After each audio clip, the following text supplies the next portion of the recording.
நேற்று மிக முக்கியமான ஒரு உத்தரவை நீதிபதி ஸ்ரீமதி அவர்கள் பிறப்பிச்சிருக்கிறாங்க.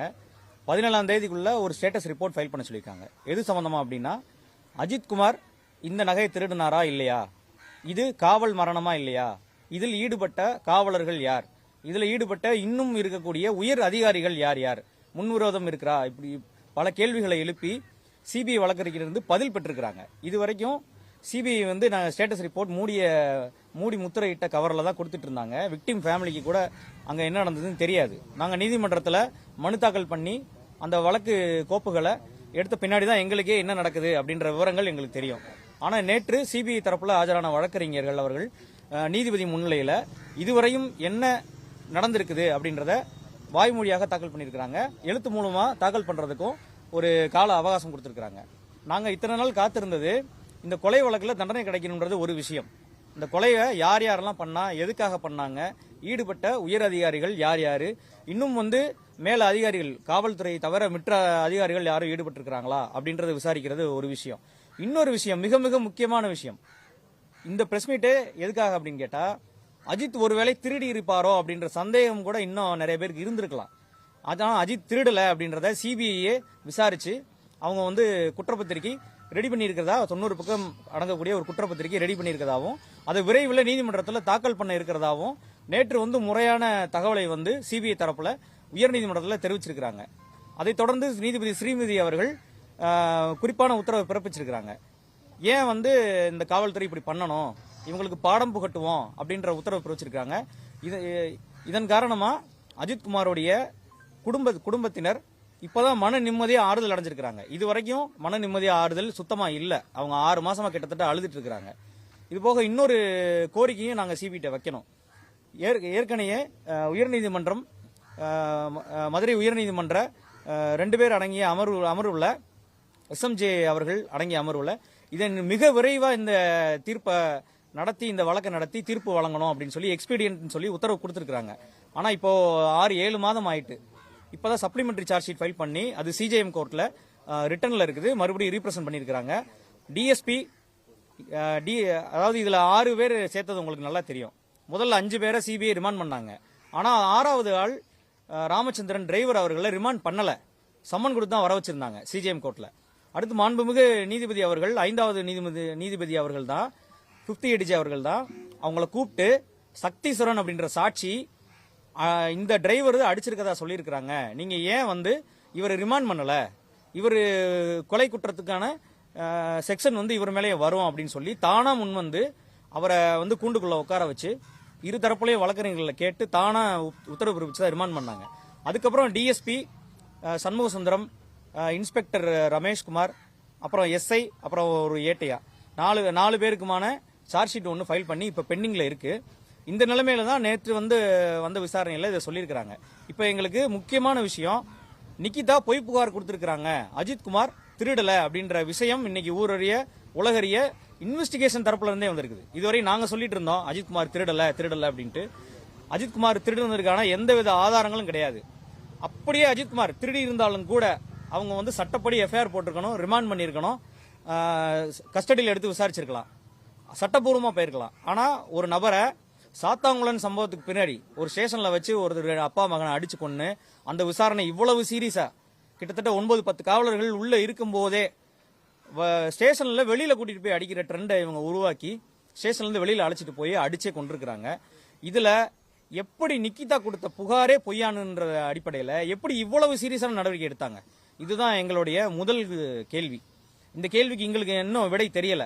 இது மக்களுக்கும் தெரியணும், இந்த குடும்பத்துக்கும் தெரியணும், இந்த உலகத்துக்கே தெரியணும். ஏன் நிக்கிதா பொய் புகார் அளித்தும் ஒரு சாதாரண ஒரு குற்ற வழக்குல இவ்வளவு பெரிய நடவடிக்கை ஏன் எடுத்தாங்க? அப்போ இதுக்கு பின்னாடி இருக்க டிஎஸ்பிக்கு மேல இருக்கக்கூடிய நபர்கள் யாரு அப்படின்றத விசாரிச்சு அந்த அறிக்கையை தாக்கல் பண்ணணும்னு சொல்லி சிபிஐ தரப்புக்கு நாங்க குடும்பத்தினர் சார்பா நாங்க கோரிக்கை வச்சுக்கிறோம். அது மட்டும் இல்ல, இவங்க 4 பேர், நவீன்குமார், பிரவீன்குமார், அருண், வினோத், இவங்க 4 பேர் அடிச்சிருக்கிறாங்க. அவங்களுக்கான நிவாரணம் இன்னும் வழங்கப்படாம இருக்குது. அன்னைக்கு நீதிபதி அவர்கள் இவங்களுக்கு தனியா 15 லட்சம் உத்தரவும் கொடுத்தாங்க. ஆனா அரசு வழக்கறிஞர் குறுக்கிட்டதுனால அதை கொடுக்கல. இவங்களும் அடிபட்டு இருக்கிறாங்க, இவங்க வேதனை அனுபவிச்சிருக்காங்க. இப்ப அருண் ஒரு ஆட்டோ ஓட்டுநர் இருக்கிறாரு, அவர் ஆட்டோல யாருமே ஏற மாட்டேங்கிறாங்க. அவர் ஆட்டோ ஓட்டுறதுல ரொம்ப சிரமப்பட்டிருக்கிறாரு. இந்த பகுதியில அவர் அடிபட்டதுனால இவர் திடீர்ப்பாரோன்னு நினைச்சுக்கிட்டு அதுல ஏற மாட்டாங்க. இப்ப அவர் நிரபராதின்னு தெரிய வந்திருக்குது. இப்ப அந்த 6 மாசம் இழப்பீடு என்ன என்ன என்ன இவங்க மாவு வித்து தொழில் பிழைச்சிட்டு இருக்கிறாங்க.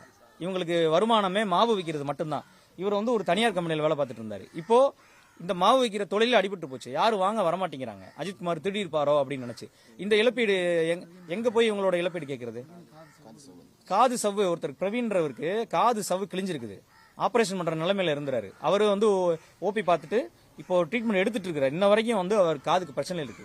இதுக்கெல்லாம் இந்த இழப்பீடு எல்லாம் கண்டிப்பா அவங்களுக்கு கிடைச்சாகணும்.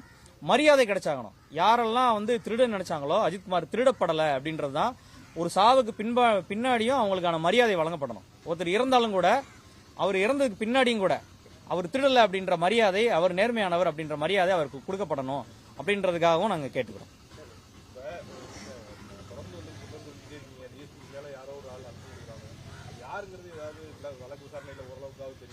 அது சிடிஆர் ரிப்போர்ட் மூலமாகவும் கால் டீடைல்ஸ் மூலமாகவும் யார் யாரெல்லாம் சந்திச்சுக்கிறாங்க பார்த்துக்கிறாங்க அப்படின்ற விஷயங்களை சிபிஐ தரப்பு தான் விசாரிச்சு சொல்லணும். சிபிஐ தரப்பு விசாரிச்சு சொல்லணும். இதுவரையும் அவங்க பண்ணதில் எங்களுக்கு திருப்தி இருக்குது. ஆனால் இதையும் பண்ணணும்னு நாங்கள் கேட்குறோம். அது மட்டும் இல்லைங்க, அஜித்குமாரோட செல்போன் எங்க? எங்களோட முக்கியமான கேள்வி, அஜித்குமாரோட செல்போன் எங்க? மூன்று காவலர்களோட செல்போனை வந்து விசாரிச்சு வாங்கியிருக்கிறாங்க. மற்ற காவலர்களோட செல்போன் எங்க? அதுல வீடியோ எடுத்தாரு. ஒரு காவலர் வந்து அஜித்குமாரை கூட்டிட்டு போனதுல இருந்து அவர் எந்தெந்த இடத்துக்கு கூட்டிட்டு போனாரோ எல்லா இடத்துலையும் அந்த செல்போன்ல அவரே படம் பிடிச்சிருக்காரு. அப்ப அதை எடுத்தாலே அந்த வீடியோல இருக்க ஆதாரங்கள் எல்லாம் மொத்தமா வெளியில வந்துடும். எலக்ட்ரானிக் எவிடன்ஸ் வைஸா இன்னும் வந்து கேஸ் ஸ்ட்ராங் ஆகும். ஏற்கனவே கேஸ் ஸ்ட்ராங்கா தான் இருக்குது, இன்னும் அது ஸ்ட்ராங் ஆகும். அப்ப அதெல்லாம் எங்க? இவங்களோட செல்போன் எங்க? பிரவீன் தானே? பிரவீன் யார்? பிரவீன், அழகு பொண்ணு, அஜித்குமார் இவங்களோட செல்போன் எங்க போச்சு? இது ஏன் வந்து பட்டியலில் இல்ல? இதுவரை 102 ஆவணங்களும் 103 சாட்சிகளும் சேர்த்திருக்கிறாங்க. இந்த செல்போன்லாம் எங்க போச்சு? கண்டிப்பா நடவடிக்கை எடுக்கணும் சார். கண்டிப்பா நடவடிக்கை எடுக்கணும். இப்ப உயிர் போயிருக்காதுல்ல. நிக்கிதா போய்கிட்டு சாப்பிட்டுட்டு யோசிச்சுட்டு திருப்பி வந்து புகார் கொடுக்குறாங்க. புரியுதுங்களா? போய் பிளான் பண்ணிட்டு வந்து கொடுக்குறாங்க. ஆஃப்டர் தாட்னு சொல்லுவாங்க. போய் ப்ரிப்பேர் பண்ணிட்டு வந்து கொடுக்குறாங்க. இதை கொடுக்க வச்ச நபர் யாரு? நிக்கிதாவை இந்த நகை கிடைச்சிட்டா ஆளுக்கு பங்கு போட்டுக்கலாம் அப்படின்னு ஒரு நபர் சொல்லியிருக்கிறாரு. அந்த நபர் மேல என்ன நடவடிக்கை எடுக்க போறாங்க? இது எங்களோட கேள்வி. அஜித்குமார் திருடி இருக்கலாம், அந்த நகையை நீங்க கைப்பற்றுங்க, ஆளுக்கு பாதி பிரிச்சுக்கலாம் அப்படின்னு ஒரு நபர் சொல்லியிருக்கிறாரு. அந்த நபர் மேல என்ன நடவடிக்கை? கண்டிப்பா எடுக்கணும். இல்ல, இந்த சப்ளிமெண்டரி சார்ஜ் ஷீட் வந்து ஃபைல் பண்ணி பெண்டிங்ல இருக்கிறதுனால எங்களால அடுத்த கட்டமா எதுவுமே செய்ய முடியாத நிலைமையில இருக்கிறோம். ஆமா. இல்ல, எலக்ட்ரானிக் எவிடன்ஸ் பொறுத்த வரைக்கும் இந்த சார்ஜ் ஷீட் கிடைச்சாதான் இப்ப என்ன பண்ணிருக்காங்கன்னு தெரிஞ்சுக்கிட்டு அடுத்த நடவடிக்கை எடுக்க முடியும். அதே போல ஒவ்வொரு வாய்தாலையும் சிபிஐக்கு வந்து நிறைய கால அவகாசம் கொடுத்தாங்க. உயர்நீதிமன்றம் வந்து நிறைய கால அவகாசம் கொடுத்தாங்க. இந்த வழக்கையும் சேர்த்து விசாரிச்சு முடியுங்கன்னு சொல்லிட்டு இப்பதான் ஒரு 7-8 மாசம் கழிச்சுதான் இந்த திருட்டு வழக்குல இப்பதான் இந்த நடவடிக்கை சொல்லியிருக்காங்க சார். இந்த திருட்டு வழக்கு எப்பயோ போட்டாங்க. 303/2025 வழக்கு எப்பயோ ஃபைல் பண்ணிட்டாங்க. நேத்து தான் அதில் முதல் முறையா அஜித்குமார் திருடல, அஜித்குமார் மேல சாட்டப்பட்ட குற்றச்சாட்டுகள் அனைத்தும் பொய்யானவை, இதை நாங்க வழக்கை க்ளோஸ் பண்றோம், 90 பக்கம் அறிக்கையை தாக்கல் பண்றோம்னு சொல்லி நேத்து தான் சொல்லியிருக்காங்க. இது வந்து இந்த குடும்பத்துக்கு இப்பதான் பெரிய ஆறுதல் தந்திருக்கு.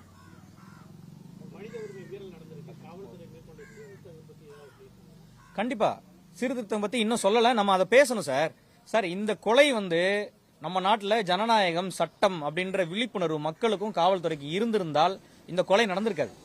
ஒரு கண்ணு முன்னாடி ஒருத்தரை 6 பேர் போட்டு அடிக்கிறாங்க. ஏன் ஒருத்தரும் கேட்க வரல?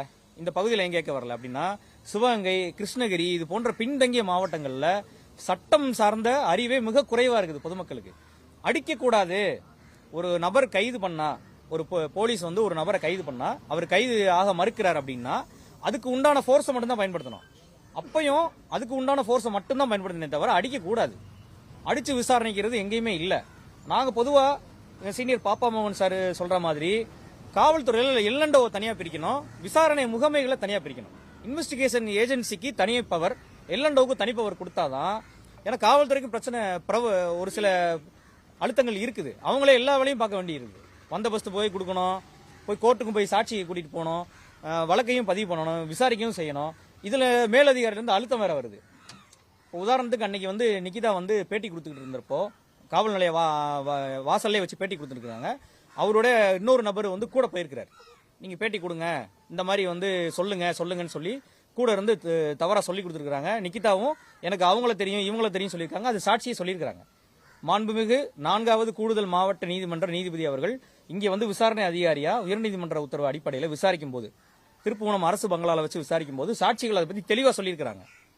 எப்படி வந்து நிக்கிதா வந்து இவங்களை தூண்டி விட்டு நடவடிக்கை எடுக்க வச்சாங்க, டிஎஸ்பி எப்படி வந்து உடனே இன்ஸ்பெக்டர் இருக்கிறாங்க, இன்ஸ்பெக்டர் விசாரிக்க போறாங்க, ரமேஷ் சார் விசாரிச்சுட்டு போறாரு, பொய்யா தவறா உண்மையான எஸ்ஐ விசாரிச்சுட்டு இருக்காங்களே, அவங்கள ஃப்ரீயா விசாரிக்க விட்டுருக்கலாம்ல.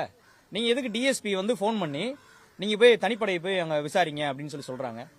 எதுக்கு அவங்கள எடுத்துட்டு போய் விசாரிக்கிறாங்க? அது மட்டும் இல்லாம இன்னொரு முக்கியமான விஷயம் சார், இவங்க நைட் 2 மணிக்கு அதிகாலை 2 மணிக்கு புகார் கொடுத்துருக்காங்க சார். 4 பக்கத்துக்கு விரிவான புகார், யார் யாரெல்லாம் அடிச்சாங்க, எப்படி அடிச்சாங்கன்னு புகார் கொடுத்துருக்காங்க. அந்த புகார் எங்க சார்? அந்த புகார் இன்னும் கைப்பற்றப்படலை. அந்த புகார் வழக்கில் சேர்க்கப்படலை. நாங்க தான் உயர்நீதிமன்றத்தில் டைப் செட்டில் வச்சு அதை வந்து மாண்புமிகு 4th ADJ முன்னாடி மார்க் பண்ணியிருக்கோம். அந்த ஆவணத்தை நாங்கள் மார்க் பண்ணியிருக்கோம். அந்த புகார் ஏன் வந்து இன்னும் இல்லை? அந்த புகாரின் அடிப்படையில் நடவடிக்கை எடுத்திருந்தாலும் இன்னைக்கு 6 பேர் உள்ள போயிருப்பாங்க இல்லையா? இல்லைன்னா யோசிச்சு பாருங்களேன், அந்த இது வெளியில வரலன்னா இதே இன்ஸ்பெக்டர் தான் ஐஓ வந்திருப்பாங்க. இந்த டிஎஸ்பி யார் அடிக்க சொல்லி கொல்ல சொல்லி உத்தரவு போட்டாரோ அந்த டிஎஸ்பி தான் அதிகாரியா இருந்திருப்பாரு. அக்யூஸ்ட் ஒருவேளை அஜித் உயிரோட இருந்தா அக்யூஸ்டா இருந்திருப்பார். அப்ப இந்த அநீதிக்கெல்லாம் யார் காரணம்? மனித உரிமை சார்ந்த சட்டம் சார்ந்த அறிவு நம்ம பகுதி மக்களுக்கு, நானும் திருப்பவனம் பகுதியை சேர்ந்தவன் தான், இங்க இருக்கக்கூடிய மக்களுக்கு சட்டம் சார்ந்த அறிவே இல்லை. அடிக்க கூடாதுங்க, இப்படி அடிக்காதீங்க, ரிமாண்ட் கூட பண்ணுங்க, விசாரிங்க சார் கூட்டிட்டு போய் அப்படின்னு சொல்றதுக்கு கூட ஆள் முன் வரல. ஏன்? சக்திசரன் ஒரு ஆள் தனியா போராடி இருக்குது. தண்ணி கொடுங்கன்னு ஒரு சில ஊழியர் சொல்லியிருக்காங்க. சார் தண்ணி கொடுங்க சார் அவங்களுக்கு அப்படின்ட்டு. தண்ணியை ஒரு மூடியில ஊத்தி மிளகாப்பொடியை ஊத்தி கொடுத்தா என்ன அர்த்தம்? அப்ப இன்னைக்கு நாங்க இன்னும் வருத்தப்படுறோம். அந்த காவலர்களுக்காக வருத்தப்படுற குடும்பம் இது. அந்த காவலர்கள் இன்னைக்கு அடிச்சுட்டு உள்ள இருக்கிறாங்க. அப்பேற்பட்ட குடும்பம் இன்னைக்கு வந்து எல்லாருக்கும் வருத்தப்படுறாங்க. இன்னைக்கு அவங்களுக்கும் குடும்பம் இருக்குது, அவங்களும் வருத்தப்படுறாங்க. எதுக்கு இந்த நிலைமை? காவலர்களுக்கும் ஏன் இந்த நிலைமை? அவங்க சட்டப்படி விசாரிச்சிருந்தாங்கன்னா இந்த நிலைமை வந்திருக்குமா? வந்திருக்காது. இந்த 10 காவலர்களோட சேர்ந்து விசாரிச்ச உயர் அதிகாரிகள் யாரு, நிக்கிதாவோட தொடர்புல இருந்த நபர்கள் யாரு, பொய் புகார்கள் அளிச்சவங்க மேல உறுதியான நடவடிக்கை எடுத்தே ஆகணும். இதுதான் எங்களோட கோரிக்கை. அது மட்டும் இல்லாம இதுவரையும் விசாரிச்ச சிபிஐ, மாண்புமிகு நீதிபதி அவர்கள், மூத்த வழக்கறிஞர்கள் அனைவருக்கும் நன்றி தெரிவிச்சுக்கிறேன்.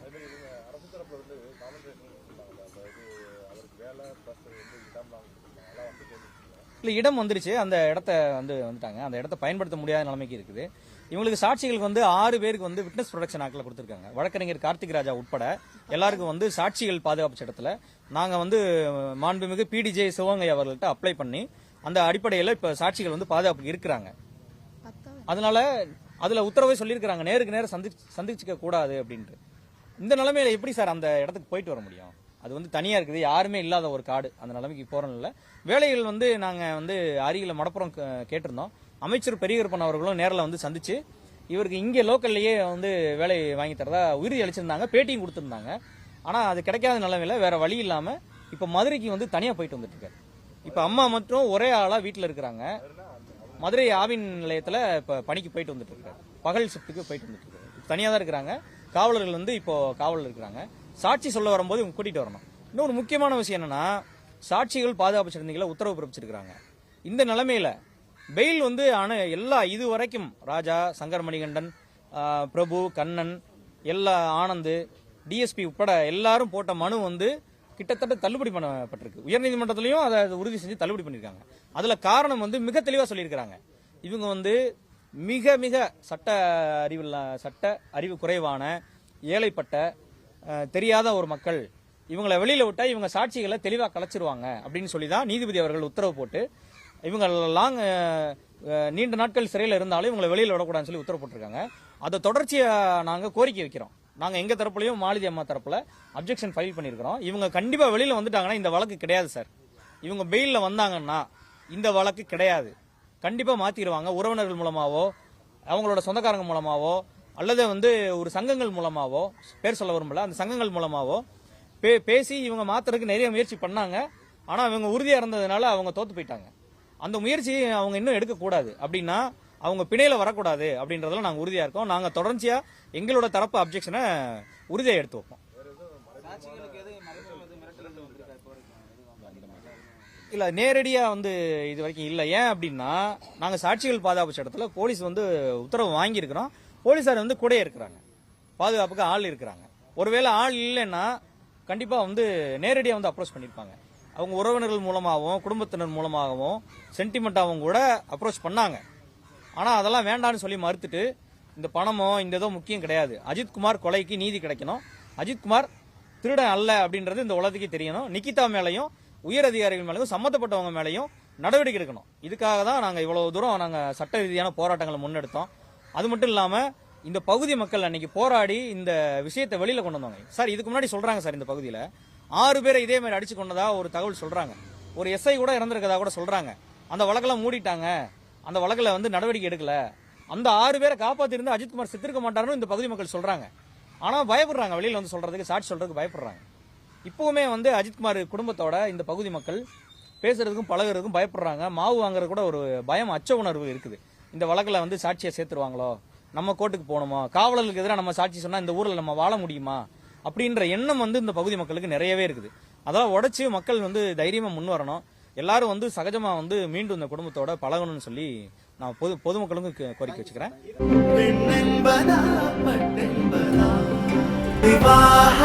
மணப்பெண்ணின் பிரத்யேகமான திருமணம் விவாஹா தி சென்னை சில்க்ஸ்.